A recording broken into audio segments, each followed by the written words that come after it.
स्वागत है आप सभी का एजुकेशन की 98 यूट्यूब चैनल में। फ्रेंड्स, अगर आपने अभी तक हमारे यूट्यूब चैनल को सब्सक्राइब नहीं किया तो सब्सक्राइब कर लें और बेल आइकन को ऑल प्रेस जरूर करें ताकि आने वाले हर एजुकेशन वीडियो सबसे पहले आप तक पहुंचे। तो फ्रेंड्स, आज हम कवर करने वाले हैं भारतीय राज्य व्यवस्था का 8वां अध्याय संविधान के अनुच्छेद के 25 महत्वपूर्ण प्रश्न आज हम कवर करने वाले हैं इस क्लास में।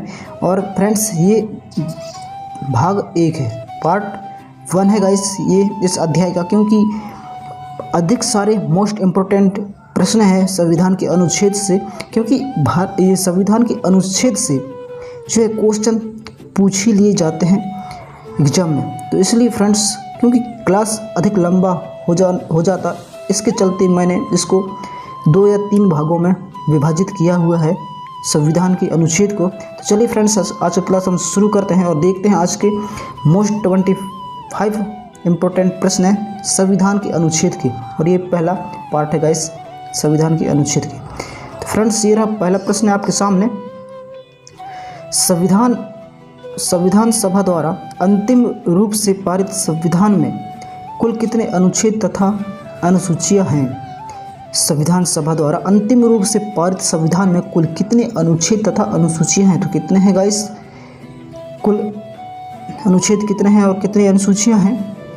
तो इसका सही जवाब हो जाएगा 395 अनुच्छेद और 8 अनुसूचियां। ऑप्शन नंबर सी इसका सही जवाब हो जाएगा। ऑप्शन नंबर सी इसका सही जवाब हो जाएगा। अगला प्रश्न है, वर्तमान समय में भारतीय संविधान में गणना की दृष्टि से कुल कितने अनुच्छेद तथा और अनुसूचियां हैं? वर्तमान समय में भारतीय संविधान में गणना की दृष्टि से कुल कितने अनुच्छेद और अनुसूचियां हैं? तो कितने हैं गाइस? तो यहाँ पर है 395 अनुच्छेद और 12 अनुसूचियां। ऑप्शन नंबर बी इसका सही जवाब हो जाएगा। ऑप्शन नंबर बी इसका सही जवाब हो जाएगा। अगला प्रश्न है, वर्तमान में भारतीय संविधान में धाराओं की कुल संख्या है? वर्तमान में भारतीय संविधान में धाराओं की कुल संख्या है, तो कितनी है धाराओं की संख्या? तो 395। कितनी? 395। ऑप्शन नंबर बी इसका सही जवाब हो जाएगा। ऑप्शन नंबर बी इसका सही जवाब हो जाएगा। अगला प्रश्न है, संविधान के किस अनुच्छेद में यह अंकित है कि इंडिया अर्थात भारत राज्यों का एक संघ होगा? तो किस अनुच्छेद में यह अंकित है? तो ये है अनुच्छेद 1 में। किसमें? अनुच्छेद 1 में। ऑप्शन नंबर ए इसका सही जवाब हो जाएगा। ऑप्शन नंबर ए इसका सही जवाब हो जाएगा। अगला प्रश्न है, संविधान के अनुच्छेद 1 में भारत को क्या कहा गया है? संविधान के अनुच्छेद 1 में भारत को क्या कहा गया है? तो क्या कहा गया है गाइस? भारत को राज्यों का संघ कहा गया है। ऑप्शन नंबर डी इसका सही जवाब हो जाएगा। ऑप्शन नंबर डी इसका सही जवाब हो जाएगा। अगला प्रश्न है, भारतीय संविधान की किन अनुच्छेदों में नागरिकता संबंधी प्रावधान है? भारतीय संविधान की किन अनुच्छेदों में नागरिकता संबंधी प्रावधान है? तो किन अनुच्छेदों में है? तो ये है अनुच्छेद 5 से 11 में, 5 और 11 में। ऑप्शन नंबर बी इसका सही जवाब हो जाएगा। ऑप्शन नंबर बी इसका सही जवाब हो जाएगा। अगला प्रश्न है, निम्नलिखित में से किन अनुच्छेदों द्वारा भारतीय संविधान नागरिकों को मूल अधिकार निश्चितता प्रदान करता है? तो किस अनुच्छेद में निश्चितता ये नागरिकों को मूल अधिकार प्रदान करता है? तो ये करता है अनुच्छेद 12 से 35 तक द्वारा। ऑप्शन नंबर ए इसका सही जवाब हो जाएगा। ऑप्शन नंबर ए इसका सही जवाब हो जाएगा। अगला प्रश्न है, भारतीय संविधान का कौन सा अनुच्छेद राष्ट्रपति के पद के लिए पुनः निर्वाचन की योग्यताएं निर्धारित करता है? भारतीय संविधान का कौन सा अनुच्छेद राष्ट्रपति के पद के लिए पुनः निर्वाचन की योग्यता निर्धारित करता है? तो इसका सही कौन सा अनुच्छेद है?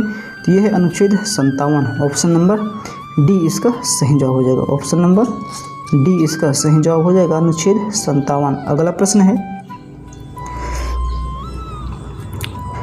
भारतीय संविधान के किस अनुच्छेद के अंतर्गत भाषण एवं अभिव्यक्ति की स्वतंत्रता की अधिकार की गारंटी दी गई है? भारतीय संविधान के किस अनुच्छेद के अंतर्गत भाषण एवं अभिव्यक्ति की स्वतंत्रता की अधिकार की गारंटी दी गई है? तो किस अनुच्छेद में दी गई है? तो ये दिया गया है अनुच्छेद 19 में। किसमें? अनुच्छेद 19 में। ऑप्शन नंबर ए इसका सही जवाब हो जाएगा। ऑप्शन नंबर ए इसका सही जवाब हो जाएगा। अगला प्रश्न है, भारतीय संविधान के किस अनुच्छेद में प्रेस की स्वतंत्रता दी गई है? भारतीय संविधान के किस अनुच्छेद में प्रेस की स्वतंत्रता दी गई है? तो किस अनुच्छेद में दी गई है? ये दिया गया है अनुच्छेद 19I में। ऑप्शन नंबर ए इसका ऑप्शन नंबर डी इसका सही जवाब हो जाएगा। अनुच्छेद 19I, ऑप्शन नंबर डी इसका सही जवाब हो जाएगा। अगला प्रश्न है, मौलिक अधिकारों के अंतर्गत कौन सा अनुच्छेद बच्चों के शोषण से संबंधित है? मौलिक अधिकार के अंतर्गत कौन सा अनुच्छेद बच्चों के शोषण से संबंधित है? तो कौन सा अनुच्छेद बच्चों के शोषण से संबंधित है? तो ये अनुच्छेद 24। कौन सा? अनुच्छेद 24। ऑप्शन नंबर डी इसका सही जवाब हो जाएगा। ऑप्शन नंबर डी इसका सही जवाब हो जाएगा। अगला प्रश्न है, भारतीय संविधान के किस अनुच्छेद में अल्पसंख्यकों के हित के संरक्षण की व्यवस्था है?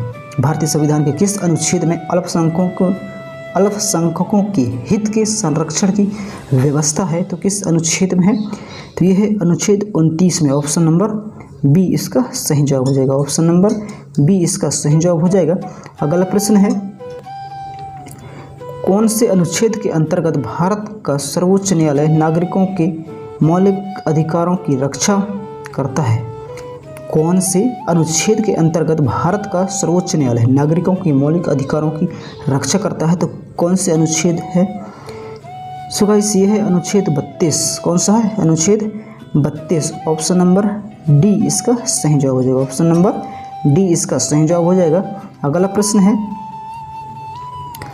भारतीय संविधान के किन अनुच्छेदों में राज्य की नीति निर्देशक तत्व का उल्लेख है? भारतीय संविधान के किन अनुच्छेदों में राज्य की नीति निर्देशक तत्वों का उल्लेख है? तो इसका सही जवाब क्या हो जाएगा? इसका सही जवाब हो जाएगा ऑप्शन नंबर सी, अनुच्छेद 36 से 51। ऑप्शन नंबर सी इसका सही जवाब हो जाएगा। ऑप्शन नंबर सी इसका सही जवाब हो जाएगा।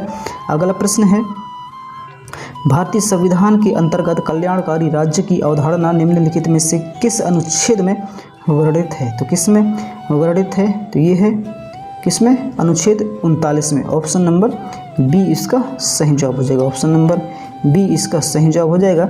अगला प्रश्न है, भारतीय संविधान का कौन सा अनुच्छेद राज्य सरकारों को ग्राम पंचायत के गठन का निर्देश देता है? तो कौन सा अनुच्छेद राज्य सरकारों को ग्राम पंचायत के गठन का निर्देश देता है? तो इसका सही जवाब हो जाएगा ऑप्शन नंबर डी, अनुच्छेद 40। कौन सा?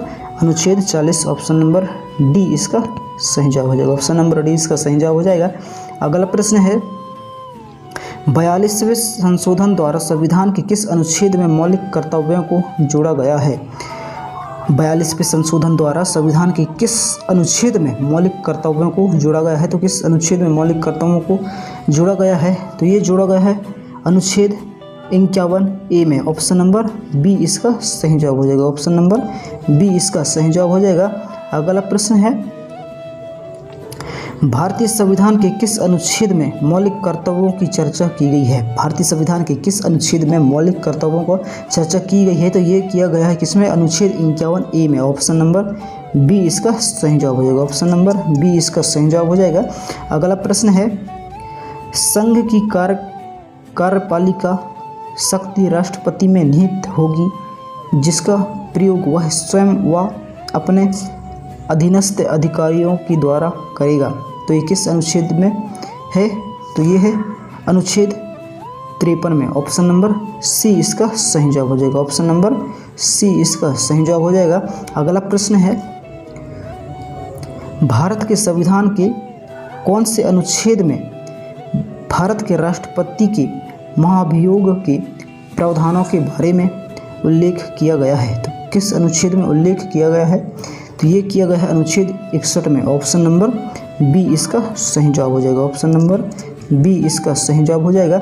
अगला प्रश्न है, संविधान के किस अनुच्छेद में उपराष्ट्रपति पद का प्रावधान किया गया है? संविधान के किस अनुच्छेद में उपराष्ट्रपति पद का प्रावधान किया गया है? तो किस अनुच्छेद में ये किया गया है? तो ये किया गया है अनुच्छेद 63 में। ऑप्शन नंबर सी इसका सही जवाब हो जाएगा। ऑप्शन नंबर सी इसका सही जवाब हो जाएगा।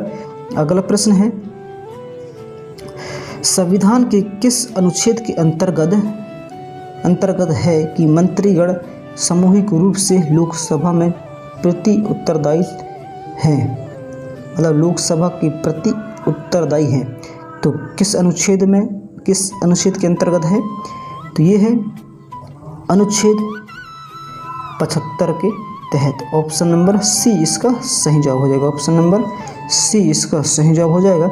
अगला प्रश्न है, संविधान का कौन सा अनुच्छेद मंत्रिपरिषद के गठन के बारे में आधारभूत नियम निर्धारित करता है? संविधान का कौन सा अनुच्छेद मंत्रिपरिषद के गठन के बारे में आधारभूत नियम निर्धारित करता है? तो कौन सा अनुच्छेद है ये? तो ये है अनुच्छेद 75। ऑप्शन नंबर सी इसका सही जवाब हो जाएगा। ऑप्शन नंबर सी इसका सही जवाब हो जाएगा।